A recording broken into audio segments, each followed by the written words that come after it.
আপনাদের ধন্যবাদ জানাই, ছোট করবো না। দূর দূর থেকে এসছেন, এতটা পথ মিছিল করলেন, আবার এখানে দাঁড়িয়ে আছেন। কিন্তু আজকের যে উদ্দেশ্যটা শুধু আপনাদের সামনে তুলে ধরব। এসআইআর হয়ে গেছে, আমার বলছিল কথাগুলো আপনাদের সামনে। এসআইআর এর পর যে শুনানি, এই যে শুনানি কথাটা সুনামি হয়ে গেছে। মানুষকে লাইন দিয়ে শয়ে শয়ে মানুষকে ডাকা হচ্ছে। কেন? আমি তো এখনো জোর দিয়ে বলছি যে আপনারা আমার অভিভাবক, আপনারা আমার মা বোন যারা এখানে আছেন, অনেক সমবয়স্ক যারা আছেন, ইটাহারকে যতটুকু আমি চিনি, এখানে কোন হিন্দু, কোন মুসলমান, বাংলাদেশি নাই নাই নাই। এসআইআর করে বাংলাদেশি মুসলিমকে বাদ দিবেন, বাংলাদেশি হিন্দুকে বাদ দিবেন, কি করবেন আলাদা ব্যাপার। কিন্তু ইটাহারের মাটিতে নাই। যারা ৭১ সালের যুদ্ধের পর ওই দিক থেকে এসেছিল, বাংলাদেশ থেকে, তারা এখানকার বনেদি বাসিন্দা হয়ে গেছে। আর ইটাহারের মুসলিম ভাইরা কেউ বাংলাদেশি নয়, তারা পূর্বপুরুষ ধরে এখানে থাকে। এসআইআর হয়ে গেল, এই শুনানির বিরুদ্ধেই এই প্রতিবাদ আজকে আপনাদেরকে ডাকা। এই শুনানির হয়রানির বিরুদ্ধে কি বয়স্ক মানুষ, কি অসুস্থ মানুষ, কি মহিলা, সবাইকে গিয়ে লাইন দিয়ে দাঁড়াতে হচ্ছে শুনানির জন্য। কিসের শুনানি? লজিক্যাল ডিসক্রিপেন্সি, বাংলায় বললে কি হবে? তথ্যগত কিছু ভুল। এই তথ্যগত ভুলটা কি বিএলওরা পারত না? যারা বাড়ি বাড়ি গিয়ে ফর্ম বিলি করেছে, আহমদ থেকে মোহাম্মদ হয়ে গেছে, তাকে নোটিশ করে ডাকতে হবে? কার বাবার ৬ ছেলে, কেন ৬ ছেলে, ডাকতে হবে? আরে আমরাও তো ৭ ভাই বোন। একটা সামান্য ছুতা নিয়ে, সামান্য লজিক্যাল ডিসক্রিপেন্সি বলছে, সামান্য তথ্যগত কিছু ভুলের জন্য এগুলো বিএলওরা বাড়ি বাড়ি ঠিক করে দিতে পারত। এই মানুষগুলোকে হয়রানি করে ভোটের স্কুলে গিয়ে গিয়ে লাইনে দাঁড়াতে হতো না দিনের পর দিন, ঘন্টার পর ঘন্টা। এই যন্ত্রণাটা, এই ইটাহারের মানুষের এই যন্ত্রণা আমাদেরকে সারা পীড়া দিয়েছে খুব।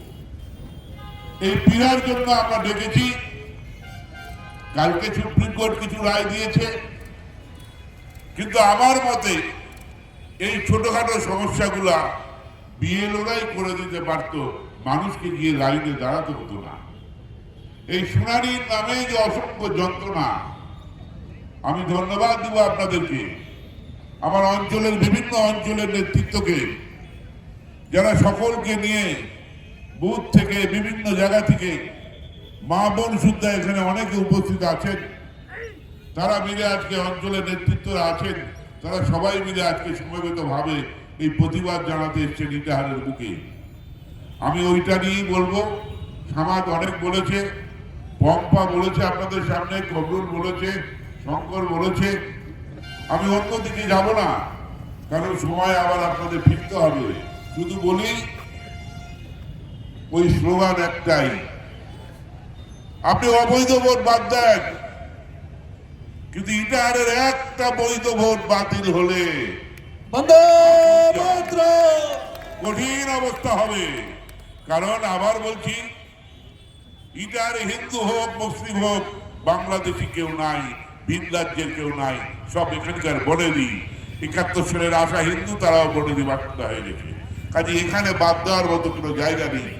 এই লজিক্যাল ডিসপেন্সি বলে তথ্যগত ভুলের জন্য শয়ে শয়ে মানুষকে ডাকছেন, এটা খুব কষ্টদায়ক।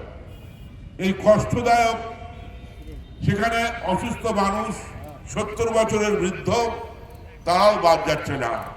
যে হাঁটতে পারে না তাকেও দেখছি কেচার নিয়ে যাচ্ছে ওখানে।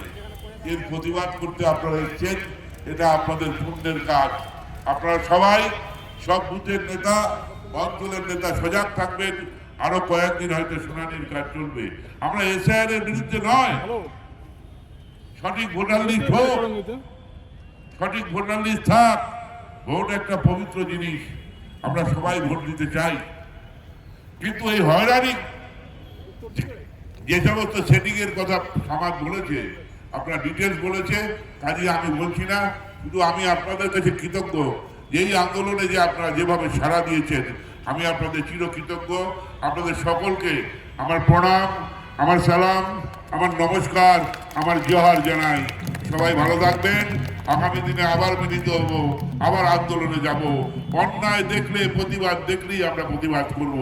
এটা মাথায় রেখে সবাই যেভাবে এসছেন ঠিক সেইভাবেই সুস্থভাবে বাড়ি যাবেন, ভালোভাবে বাড়ি পৌঁছাবেন, এই কামনা করে আমার সংক্ষিপ্ত কথা আমি এখানেই শেষ করছি। আগামী দিনে রাজনৈতিক কথা বলবো। আগামী দিনে ভালো থাকবেন সবাই। বন্দে মাতরম। জাতীয় কংগ্রেস জিন্দাবাদ। আমল্লা আমল্লা আমল্লা জিন্দাবাদ। আমরা আপনাদের কাছে অনুরোধ করব, আমরা পথটা ছেড়ে দিই। অনেকক্ষণ ধরে যারা পথে আটকে ছিলেন, গাড়ি ঘোড়া নিয়ে হয়রানি হয়েছে, কিছুটা সময় আমরা নিলাম। মানুষের স্বার্থে এটা করেছি, আমাদের কারো ব্যক্তিগত নয়। আমার যত কংগ্রেস কর্মী ভাই বন্ধু এসছে, মা বোনরা এসছে, সবার স্বার্থে লড়াই করতে এসছে, ব্যক্তি স্বার্থে নয়। কাজে এইটুকু আপনারা মেনে নেবেন, এই বলে আপনাদের কাছে ক্ষমা চেয়ে নিচ্ছি। ভালো থাকবেন সবাই, সুন্দর থাকবেন।